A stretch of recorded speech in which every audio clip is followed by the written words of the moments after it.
Okay. In the midst of social distancing and business lockdowns, a freelance writer and a graphic artist bought a bus, converted it into a tiny home on wheels, and moved out of our 4-bedroom house. 1 year later, we downsized to a Chevy Express. Now we travel between Texas and Pennsylvania from April through November while exploring small towns with rich histories. In the winter, we hunker down in Texas in our schoolie and dream of our next big trip. We're Alan and Teresa. And we're rolling with our gnomies. Okay, we're in Emmitsburg, Maryland. And we're going to walk the streets here. We don't have a walking tour guide, or some towns have self-guided tour maps and things like that. We don't have one today, but we do have a list of historical sites, and it's not that big a town, so we're just going to walk around. We're going to make it up on the fly. Yeah, we're going to make things up on the fly. We're going to tell you real history with fake facts. Stay tuned. No, they're going to be real facts. We just have to make up the tour on our own. Yeah, we're just going to, walk around town and see what we find, read the historical markers, and that kind of thing. Now, I did do a little reading and discovered that the town was founded in 1885 when a man named Emmett sold plots of land to people here locally on the condition that they would build a house on it within 2 years. And then there's some other stuff that goes with that, some legend that may or may not be true about what the town was called before it became Emmitsburg. Those facts are all disputed, but just about everybody agrees the town was founded in 1885. But Amen mansions. There's not a whole lot else known about the history of this area before that.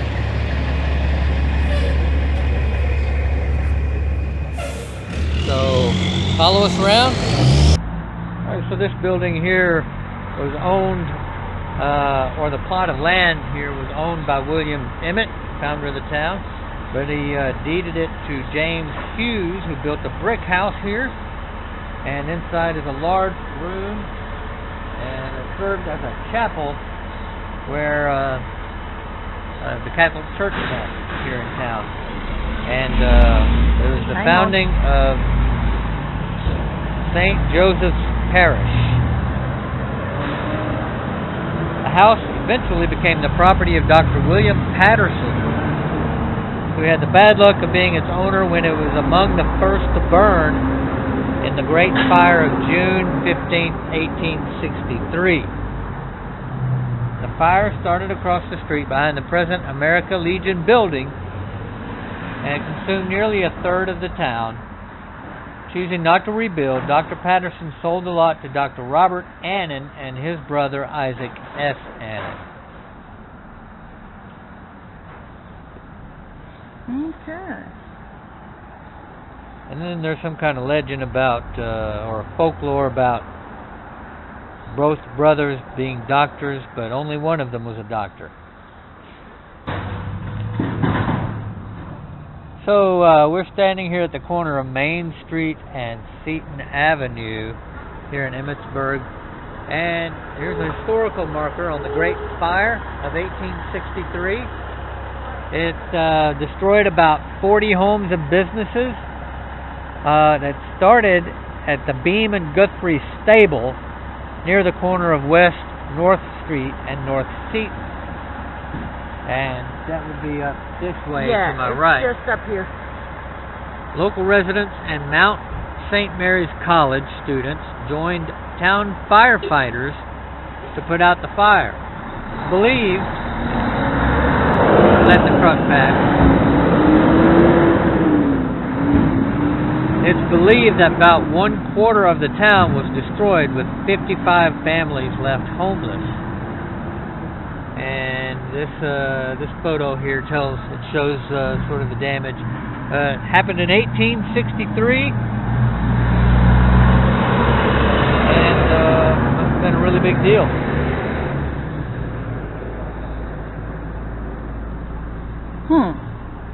But you can get a good view of the Annan Brothers mansion from where we're standing. Nice.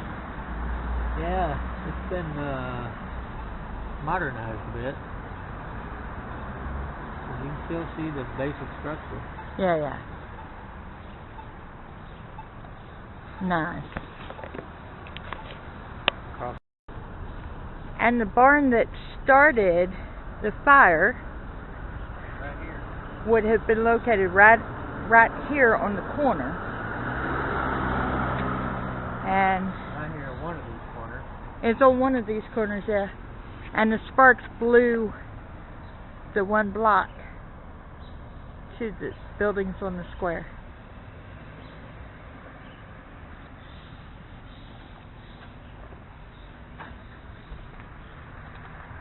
You got this church and that church. Right? And there's the American Legion.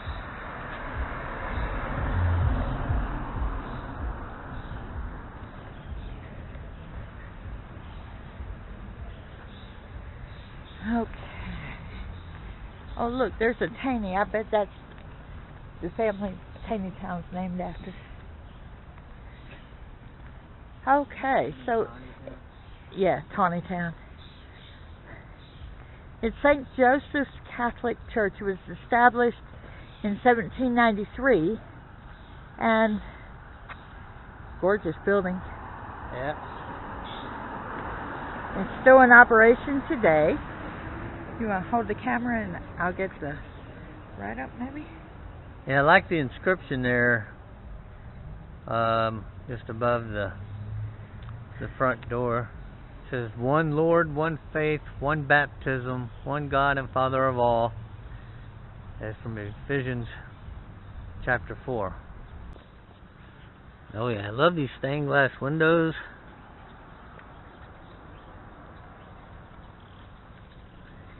And it's got a tower there with a clock on each face.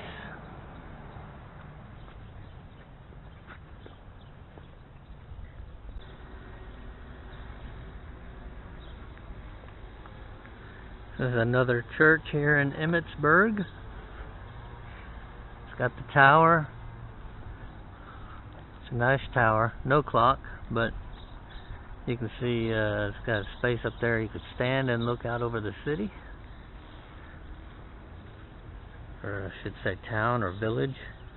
It's the Elios Evangelical Lutheran Church.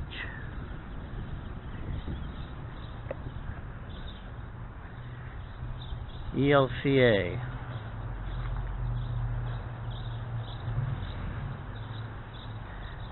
Some very pretty stained glass windows.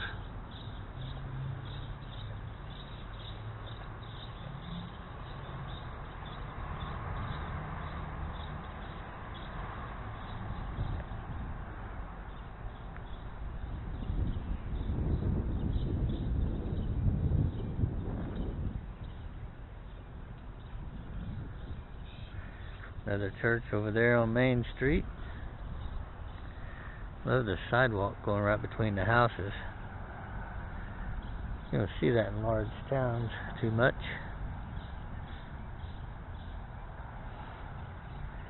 But you can see a nice little gap between these two houses. There's a big enough gap there you could put another home in there. You got fences on both yards and the sidewalk. Wide sidewalk going right between them.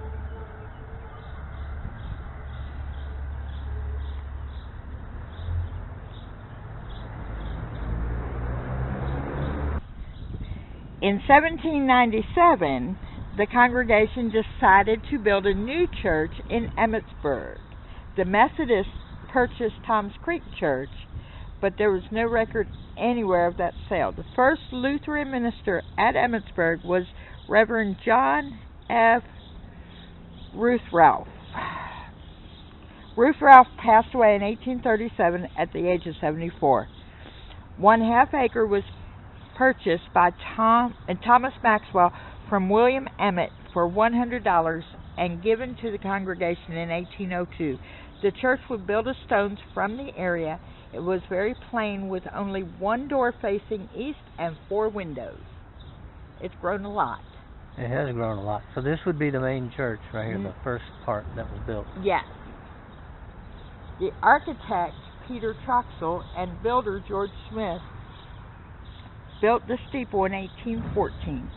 The 120-foot steeple was built at a cost of $1,523.56.5. I got nothing. And a half, huh? And a half. The money was raised with a lottery authorized by the General Assembly in Annapolis, Maryland. So this bell tower would have been built later, after the initial building, and then this wing here would have been added on in 1930. Says at the top there, in 1930. Now, an interesting tidbit, early on, they had a German-speaking service until 1828.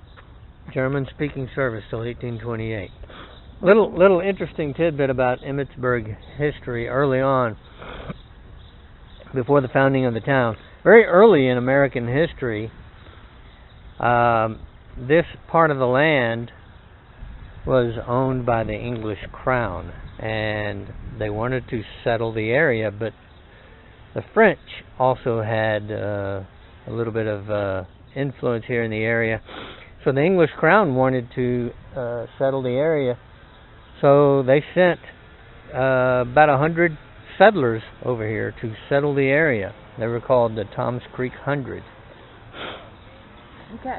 In 1868, this narthex was built. 1868? Uh-huh. It was added on to the original building. Ah, and okay. a new charter and constitution were formed. Okay. So the narthex is newer than the rest of the building.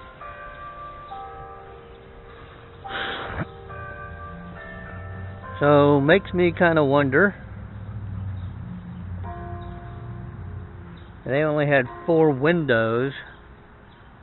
What were those 4 windows? So they've got 3 on this side. Right. The building was restored and reworked in 2000-ish. Okay. Okay. And it does say that door faces east. Ah. And this door faces south. So where the parish house sits now is where that door would have faced. Oh. Well, they've totally redone this then. And it looks like the back part of the building was added on. Well, the memorial stained glass windows and pews were installed at the centennial of the church in 1897. Well, in 1972, they were valued at $27,000. So you can see right there where the back was added on.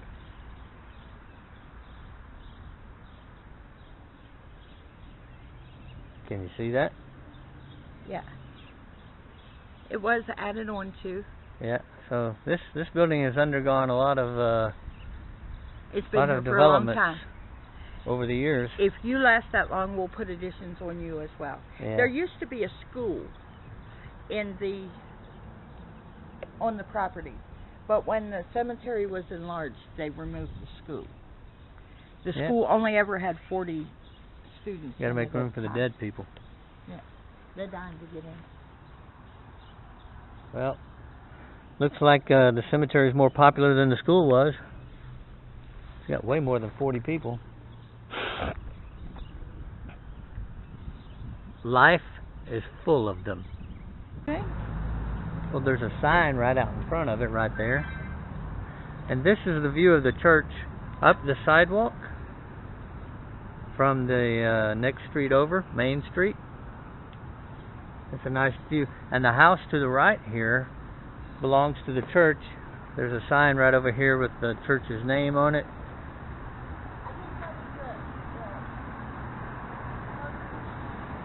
So this would be, I'm guessing, church property, probably the current parish house.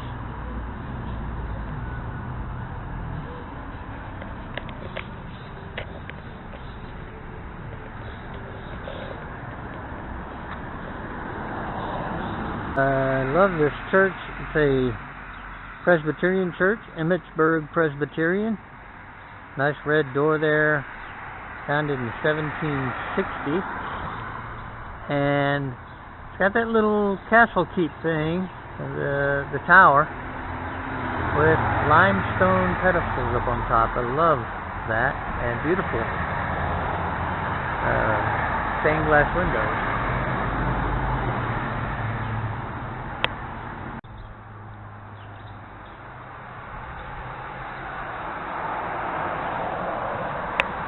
Part of Tom's Creek Church. Oh, part of Tom's Creek Church. Uh-huh. All right, they were Lutherans. Well, they were, but no, they weren't. Tom's Creek was everybody. Gotcha. Okay. Now, this church was a steeple splendid night. It stood until 1902. During a thunderstorm, it was struck and burned, leaving the blackened walls only to tell of its former beauty. $6,500 of insurance enabled the congregation to rebuild. This building was not completed until May of 1904. Oh, wow. Beautiful.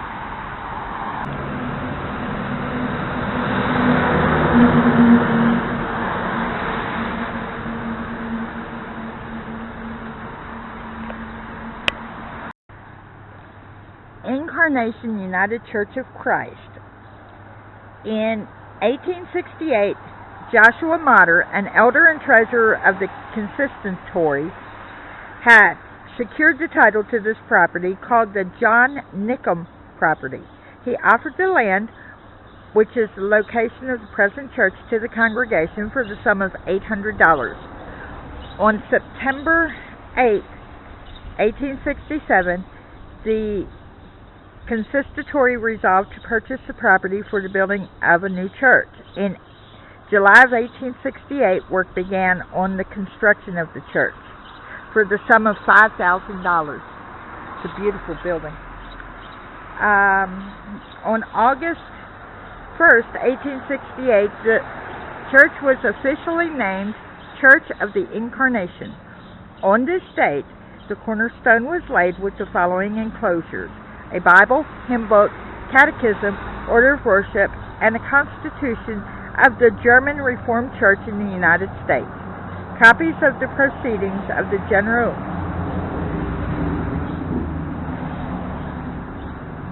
Synod and Eastern Synod, a copy of the Reformed Church Messenger and the Treasury, a children's paper, the history, and many other things. On July 31st, 1869, the church was consecrated. Joshua and Harriet Motter officially deeded over the property on which the building was erected to the trustees of the church on January 1st, 1870. To Samuel Emmett. Emmett's heirs sold lot number 23 to James Agnew in 1786. Agnew sold it in 1796 to Jacob von Huber, who then sold it to Louis Motter. His son, Louis Martin Motter, inherited the property. Now, so far as it's known, neither the Indians, the Calverts, the Carrolls, or the Emmets did anything to improve this property. Let the truck go by. The deed to James Agnew, however, required that he build within 1 year or forfeit the property. This provision and the Georgian woodwork suggest that James Agnew built by 1787 the first framed section of the house, which is next to School Lane. So that's going to be, where the flags fly. The federal woodwork in the adjacent rooms suggests that this section, also framed and 3 bays wide, was built by Louis Motter, who came to Emmitsburg from York in 1797. Behind this section is a brick addition, originally of 6 rooms and a 2-story side porch. The transitional and Greek revival woodwork in this section suggests that it was built in around 1830 by Louis Motter. This section also has a kitchen. Next to the first 6 bays on Main Street, Louis Motter built a framed addition in 1858, which is 2 bays wide. Has a side door. It has a front door, living room, kitchen, 2 bedrooms, and a 2-story back porch. Over the years, there have been many alterations, mainly on the outside. The town raised the grade, covering the steps to the basement at 101 and 103, as well as the stone foundation.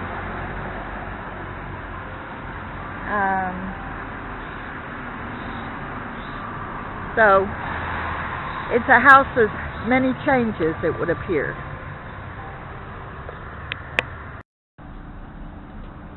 Earlier, I said that the town had raised the grade and buried a lot of that one building's history. Yeah. But here is a sure sign that the town raised the grade. If you look, this used to be the bottom of the step.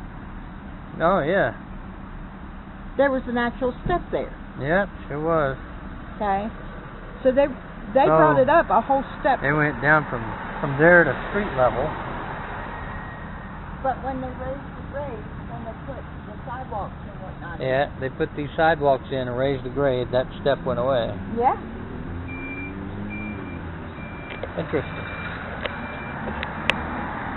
I like these little free libraries. You see them all over the place if you're paying attention. And here's one right here in Emmitsburg with some books. Feel free to take one. And, you know, if you want to leave one, they let you do that too. Alright, if I don't do this right, then I'm going to be on the bad side of my wife. So y'all bear with me and pray for me. But while you're doing that, don't forget, share us with your friends. Like us if you like us. Like us if you don't. Subscribe to the channel. It helps us out. God bless.